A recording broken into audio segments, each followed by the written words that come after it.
माँ, मैं बाजार से आ गया हूँ। जरा एक गिलास पानी तो दे दो, बहुत प्यास लग रही है।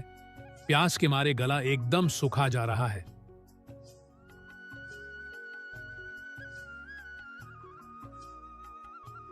बेटा, आज जंगल से बकरियां चराकर आते समय जंगल से कुछ लकड़ियां भी लेते आना। कल खाना बनाने के लिए घर में अब लकड़ियां नहीं बची हैं। हाँ हाँ माँ, हम शाम को आज लकड़ियां ले आएंगे और तब तक तुम मेरे लिए मीठी मीठी खीर बनाकर रखना। आज तो ढेर सारी मीठी खीर खाऊंगा मैं तो। हाँ हाँ माँ, मैं भी खाऊंगा मीठी खीर। मदन भैया, कल मैंने कुछ लोगों को गांव में बातें करते हुए सुना था कि हमें अपने जीवन में कुछ ऐसा करना चाहिए जिससे हम अपना जीवन यापन अच्छे से कर सकें और हमारे पास भी पैसे आते रहे, ताकि हम भी आने वाले समय में किसी भी तरह की दिक्कतों का सामना न कर सकें। हाँ मोहन, ये तो सही बात है। हमें भी ऐसा ही कुछ करना चाहिए कि हम अपना जीवन यापन अच्छी तरह से कर सकें और हमारे पास भी पैसे की कोई परेशानी ना आए। पर भैया, हम ऐसा क्या करेंगे? ये तो मुझे भी समझ नहीं आ रहा कि हम क्या करें। भैया, मुझे जोरों की भूख लगी है। चलो कुछ खा लेते हैं, तब सोचेंगे कि क्या करना है। हाँ मोहन, चलो कुछ खा लेते हैं। मुझे भी जोरों की भूख लगी है। उसके बाद सोचते हैं कि क्या करना है। अब दोनों भाई खाने की तलाश में जंगल में कुछ और आगे निकल जाते हैं कि तभी उन दोनों को एक अमरूद का पेड़ दिखाई देता है। अरे भैया, वो देखो कितने सारे अमरूद लगे हुए हैं पेड़ में। चलो हम अमरूद तोड़कर खाते हैं। हाँ मोहन, चलो।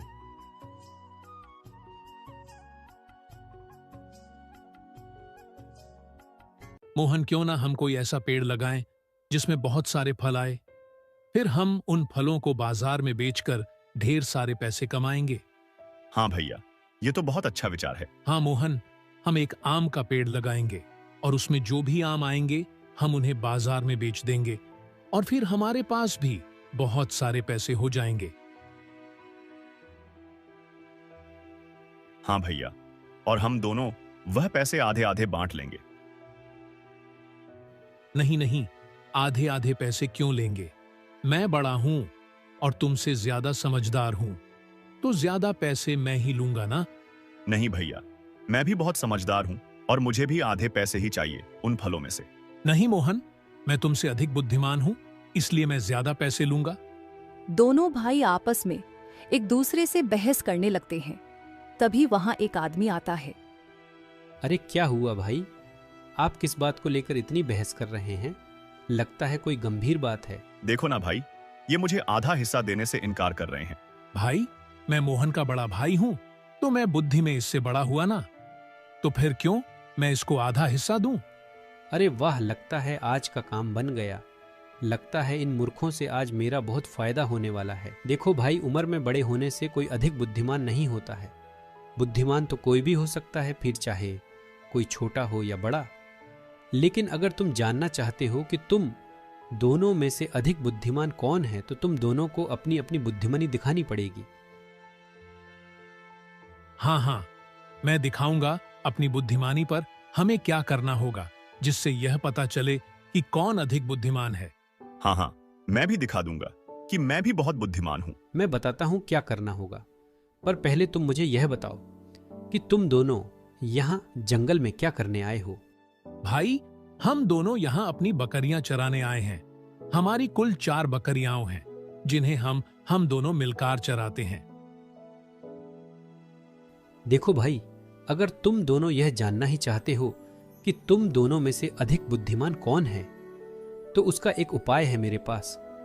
देखो भाई, तुम दोनों अपने 2-2 बकरियां बाजार में लेकर जाओ और तुम दोनों में से जो भी ज्यादा महंगी बकरियां बेचकर आएगा और जो भी ज्यादा पैसे लेकर आएगा, वही होगा अधिक बुद्धिमान। यह सुनते ही दोनों भाई 2-2 बकरियां लेकर बाजार में बेचने के लिए निकल जाते हैं।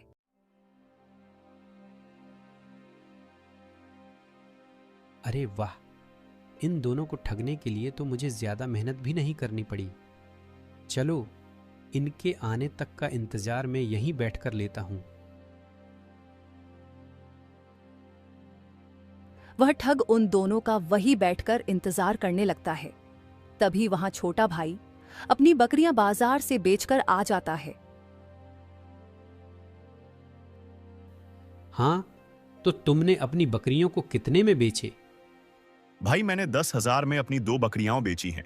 अरे मोहन, मैंने तुमसे कहा था ना कि मैं तुमसे बड़ा हूं तो ज्यादा बुद्धिमान मैं ही हुआ ना।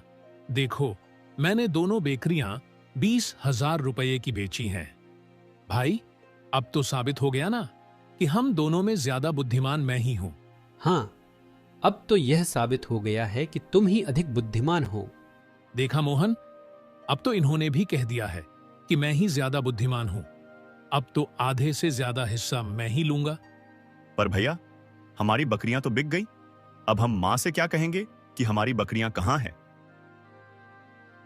हाँ मोहन, यह तो तुम ठीक कह रहे हो। हम मां को क्या जवाब देंगे? अरे, उसकी चिंता तुम क्यों करते हो भाई? मैं कब काम आऊंगा? तुम दोनों मुझे सारे पैसे दे दो, मैं बाजार जाकर वह चारों बकरियां वापस खरीद कर ले आऊंगा और तुम उन्हें लेकर घर चले जाना। हाँ हाँ, यह सही रहेगा। पर तुम क्यों जाओगे हमारी बकरियां वापस लेने? अरे भाई, कैसी बातें कर रहे हो? अभी अभी तुमने अपनी बुद्धिमानी की परीक्षा दी है, जिससे मैं भी यह जान पाया कि तुम भी बहुत बुद्धिमान हो। तो फिर तुमको वापस बाजार जाने की क्या जरूरत है? यह काम तो मैं ही कर दूंगा तुम्हारा। हाँ, यह बात भी सही है। दोनों भाई उस आदमी को अपने अपने पैसे दे देते हैं और वह आदमी उन दोनों के पैसे लेकर वहां से रफू चक्कर हो जाता है। देखा मोहन, मेरी बुद्धिमानी देखकर कैसे वह आदमी मेरा काम करने लग गया। दोनों भाई वहां पर उस ठग का इंतजार करते रहते हैं। भैया, वह आदमी अभी तक आया क्यों नहीं? उसे गए तो बहुत समय हो चुका है और अब शाम भी होने वाली है, लेकिन वह अभी तक नहीं आया। हाँ मोहन, उसको तो अब तक आ जाना चाहिए था, पर वह क्यों नहीं आया? भैया, कहीं वह आदमी हमें मूर्ख बनाकर हम दोनों के पैसे लेकर भाग तो नहीं गया? हे भगवान, हम तो उसे जानते भी नहीं। अगर वह नहीं आया तो हम क्या करेंगे?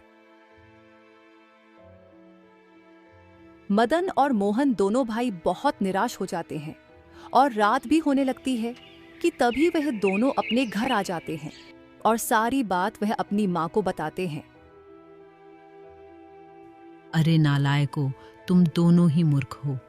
ये क्या कर दिया तुम दोनों ने? हे भगवान, अब मैं क्या करूं तुम दोनों नालायकों का? यह अपने जीवन में कैसे कुछ कर पाएंगे? मैं समझ गई मुझे क्या करना है। मैं इन दोनों को मुखिया जी के घर काम पर लगा देती हूँ। वहाँ तो अच्छे अच्छे सुधर जाते हैं। मुखिया जी के साथ रहने से हो सकता है तुम दोनों को भी मुखिया जी से कुछ सीखने को मिल जाए और कुछ पैसे कमाने का हुनर भी तुम सीख जाओ। हाँ, यही ठीक रहेगा। अभी लेकर चलती हूँ तुम दोनों को मुखिया जी के घर।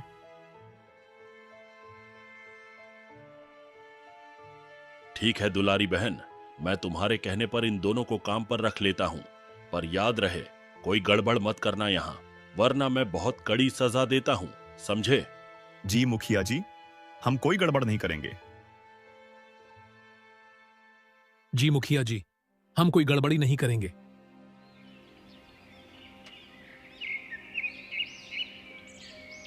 दोनों भाई मुखिया जी के घर जाते हैं और मुखिया उन दोनों को बहुत सारे ज्ञान की बातें सिखाते हैं। कुछ दिन ऐसे ही बीत जाते हैं। सब कुछ अच्छे से चल रहा होता है। एक दिन मुखिया दोनों भाइयों को अपने पास बुलाता है और उनसे कहता है, सुनो, तुम दोनों को यह घड़े पास के गांव में लेकर जाना है। वहां के जमींदार को देना यह घड़े, और वह तुम्हें जो भी पर्ची दें वह मुझे ला कर देना। और याद रहे, इन घड़ों को कहीं भी अकेला मत छोड़ना। जी मुखिया जी। जी मुखिया जी, हम कोई गड़बड़ नहीं करेंगे। दोनों भाई एक एक घड़ा लेकर दूसरे गांव की ओर निकल जाते हैं। अरे बाप रे, कितना भगाया उन पुलिस वालों ने, इतना तो मैं कभी नहीं दौड़ा। खैर, अब तो मैं खतरे से बाहर हूं, क्योंकि जंगल के बाहर इस गांव में पुलिस तो आएगी नहीं मुझे ढूंढने।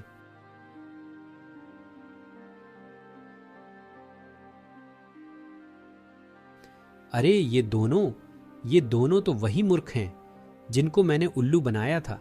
लेकिन हाँ, क्या ले जा रहे हैं इन घड़ों में? चलो चलो, चुपके से देखता हूँ। बहुत प्यास लग रही है, कहीं पानी मिल जाता तो मजा ही आ जाता। पर मुखिया जी ने कहा था कि इन घड़ों को अकेला मत छोड़ना, नहीं तो हम दोनों की खैर नहीं। हाँ छोटे भाई, हम इन घड़ों को सीधा उस जमींदार के पास ले जाकर ही दम लेंगे और तब जाकर ही पानी पिएंगे।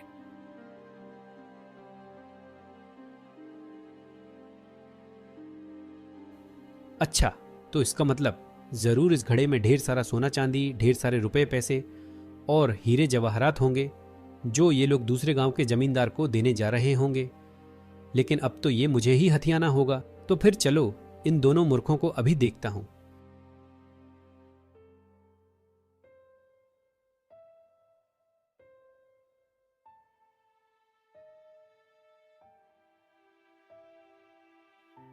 अरे मदन भैया, वह देखो, ये तो वही आदमी है जो उस दिन हम दोनों के पैसे लेकर भाग गया था। हाँ मोहन, यह तो वही है। आज इससे अपने पैसे लेकर ही रहेंगे हम लोग। हाँ भैया, सही समय पर मिल गया है ये हम दोनों को।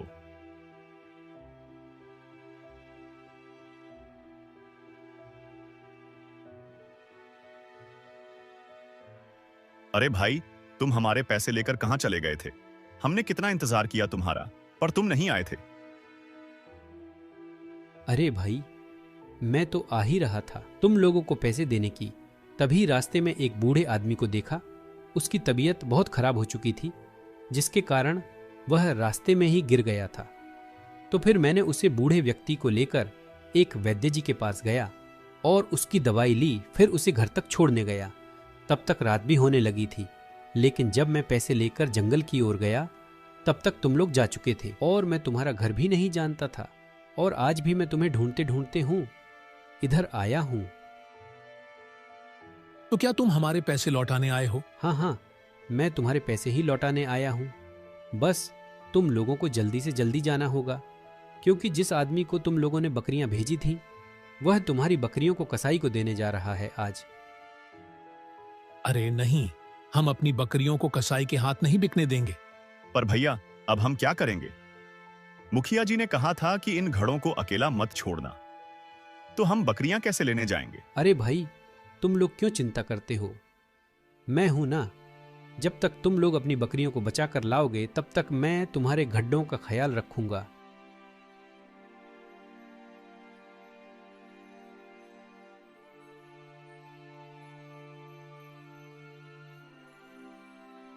अरे वाह, यह दोनों तो तुरंत ही चले गए और मेरा काम भी बन गया। हाँ, दोनों तो सच में मूर्ख ही है। अब जल्दी से ये सारा माल लेकर निकल लेता हूं, इससे पहले कि वह दोनों मूर्ख वापस आए।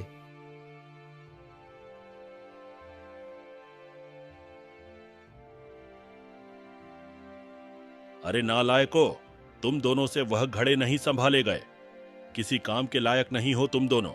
निकल जाओ यहां से और दोबारा कभी भी मत आना यहां पर।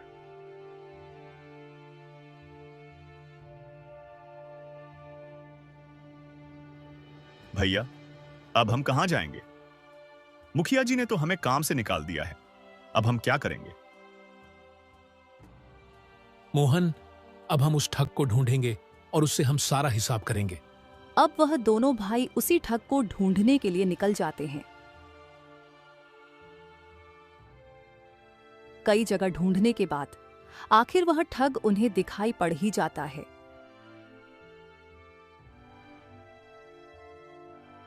भैया, वो देखो, वही ठग जिसने हम दोनों से ठगी की थी। हाँ, अब तक तो उसने हमें ठगा था, लेकिन आज हम ही उसको ठगेंगे। अरे, ये दोनों यहां क्या कर रहे हैं? अरे मोहन, आज तो हमें बहुत सावधानी से यह बक्सा सही जगह पर पहुंचना है, क्योंकि हमें कोई गलती नहीं करनी है, समझे? वरना ये करोड़ों रुपए के हीरे तो हम चुका भी नहीं पाएंगे सेठ को। हाँ भैया, आज हमें हीरो को बहुत ही ध्यान से लेकर चलना है, क्योंकि सेठ जी ने कहा था उनकी कीमत इतनी है कि कोई भी 7 जन्मों तक बैठकर आराम से अपना जीवन गुजार सकता है।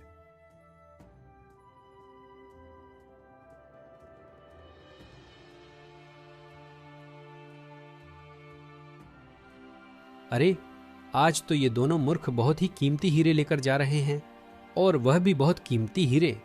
अगर आज इनको लूट लिया तो जीवन भर कुछ भी नहीं करना पड़ेगा, और उसका बुरा यह राज्य ही छोड़कर चला जाऊंगा किसी दूसरे राज्य में। बस एक बार इन कीमती हीरों का यह बक्सा मेरे हाथ लग जाए।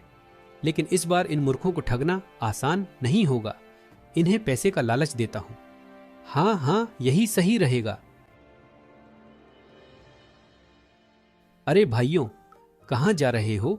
तुम दोनों को मैं 2-3 दिन से ढूंढ रहा हूं, लेकिन तुम लोग कहीं मिले ही नहीं। असल में वह दोनों घड़े जो तुम दोनों लेकर जा रहे थे, वह मैंने उसे जमींदार के पास पहुंचा दिया था, जहां तुम उन घड़ों को लेकर जा रहे थे। पर आज तुम लोग कहाँ जा रहे हो, और उसे बक्से में क्या है? भाई, इस बक्से में ऐसी चीज है कि हम बता नहीं सकते। इतना समझ लो कि इतनी कीमती चीज है इसमें कि हम 7 जन्म तक राजा महाराजा बनकर रह सकते हैं। अच्छा, तो तुम दोनों इस बक्से को लेकर कहाँ जा रहे हो? माफ करना भाई, ये तुमको हम नहीं बता सकते। लेकिन भाई, मैं सोच रहा था कि तुम दोनों को बहुत सारे पैसे दे दूं। तब क्या तुम मुझे यह बक्सा दोगे? नहीं नहीं, ये बक्सा तो हम किसी भी कीमत पर नहीं देंगे। अरे नहीं, मैं तुम लोगों को शुद्ध 50 लाख दूंगा। बताओ, क्या तब दोगे मुझे यह बक्सा? नहीं नहीं भाई, इसकी कीमत के आगे 50 लाख कुछ भी नहीं है। हम नहीं दे सकते ये बक्सा तुम्हें। तुम अब जाओ और हमें भी जाने दो, हमें कहीं पहुंचना है जल्दी से। लगता है ये ऐसे नहीं मानेंगे। मुझे कुछ और रुपये देने होंगे इन लोगों को। अच्छा ठीक है, मैं तुम लोगों को शुद्ध 1 करोड़ रुपये दूंगा। क्या अब तुम मुझे यह बक्सा दोगे? क्या 1 करोड़ रुपए दोगे? हाँ हाँ, पूरे 1 करोड़ रुपए दूंगा। ठीक है, लेकिन पैसे पहले लूंगा मैं, वरना तुम भाग जाते हो। अरे नहीं, मैं पैसे पहले ही दूंगा। देखो, इस बैग में पूरे 1 करोड़ रुपए हैं। तभी वह दोनों भाई 1 करोड़ रुपए ले लेते हैं और वह ठग वह बक्सा लेकर वहां से चला जाता है।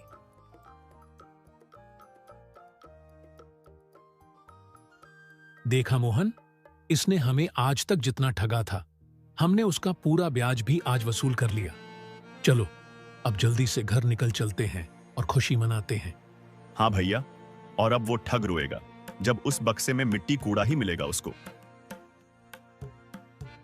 Ramu eka chotse gamba mem rahane vala eka sadarana kasanada, vaha garibada, lekina Usaki mehanada ora amanadari pure gamba mem masahorati, Usaka paravara chodada, Usaki padni sita ora anaka beta chotu, Ramu ke pasa thori si jaminati, Jisa paravaha dina rata mehanada karake fasala ugadada, ## kathanai bara javana Ramu ka javana asana nahimda. Kai bara suka parajata, Takabi barisa Usaki fasalam ko barbata karadeti, Lekina Ramu kabi hara nahim manata, Vaha hara bara nai amida ke satha apani jamina ko jotata ora fasala yugan ki kazisa karata, ## ekadina ki gatana eka bara gamba mem eka setha aya, Jo gariba kisanam ko karja dakara anaka sosana karadada, Ramu ko bi fasala bone ke lai paise ki jarurata ti, Isali majabari mem usain setha se karja liya. Setha ne bari baeja lagakara use paise dai, Ramu ne kari mehanata ki ora fasala achi way, Lekina jaba vaha apani fasala bakain gaya, to use usita dama nahim mila, Vaha parasana ho gaya kyonki use setha ka karja kukanada, ## Ramu ka sangarsa Ramu ne tanalia ki vaha apani mehanata ora amanadari se haisa samasya ka samadana nikolega, usain gamba mem duser kisanam se bataki ora unhem sangathita kia. Sabi ne milikara setha ke kilafa avaja utai ora eka nai mandi banai, jaham kasana apani fasala ka sahidama pa sakam, ## safalata ki ora Ramu ki mehanata rangalai, dur gamba ke kasana adminarbara ho gai, aba anhem setha ke karja para nirbara nahim rahana paradada, Ramu ka paravara bi kusahala ho gaya, isa taraha Ramu ki kahani hamem sikati hai ki mehanata, amanadari ora akata se hara kathanai ko durakia ya sakata hai. Ramu एक छोटे से गांव में रहने वाला एक साधारण किसान था। वह गरीब था, लेकिन उसकी मेहनत और ईमानदारी पूरे गांव में मशहूर थी। उसका परिवार छोटा था, उसकी पत्नी सीता और उनका बेटा छोटू। रामू के पास थोड़ी सी जमीन थी, जिस पर वह दिन रात मेहनत करके फसल उगाता था। कठिनाई भरा जीवन। रामू का जीवन आसान नहीं था। कई बार सूखा पड़ जाता तो कभी बारिश उसकी फसलों को बर्बाद कर देती, लेकिन रामू कभी हार नहीं मानता। वह हर बार नई उम्मीद के साथ अपनी जमीन को जोतता और फसल उगाने की कोशिश करता। एक दिन की घटना। एक बार गांव में एक सेठ आया जो गरीब किसानों को कर्ज देकर उनका शोषण करता था। रामू को भी फसल बोने के लिए पैसे की जरूरत थी, इसलिए मजबूरी में उसने सेठ से कर्ज लिया। सेठ ने भारी ब्याज लगाकर उसे पैसे दिए। रामू ने कड़ी मेहनत की और फसल अच्छी हुई, लेकिन जब वह अपनी फसल बेचने गया तो उसे उचित दाम नहीं मिला। वह परेशान हो गया क्योंकि उसे सेठ का कर्ज चुकाना था। रामू का संघर्ष। रामू ने ठान लिया कि वह अपनी मेहनत और ईमानदारी से ही इस समस्या का समाधान निकालेगा। उसने गांव में दूसरे किसानों से बात की और उन्हें संगठित किया। सभी ने मिलकर सेठ के खिलाफ आवाज उठाई और एक नई मंडी बनाई जहां किसान अपनी फसल का सही दाम पा सकें। सफलता की ओर रामू की मेहनत रंग लाए। धीरे धीरे गांव के किसान आत्मनिर्भर हो गए। अब उन्हें सेठ के कर्ज पर निर्भर नहीं रहना पड़ता था। रामू का परिवार भी खुशहाल हो गया। इस तरह रामू की कहानी हमें सिखाती है कि मेहनत, ईमानदारी और एकता से हर कठिनाई को दूर किया जा सकता है।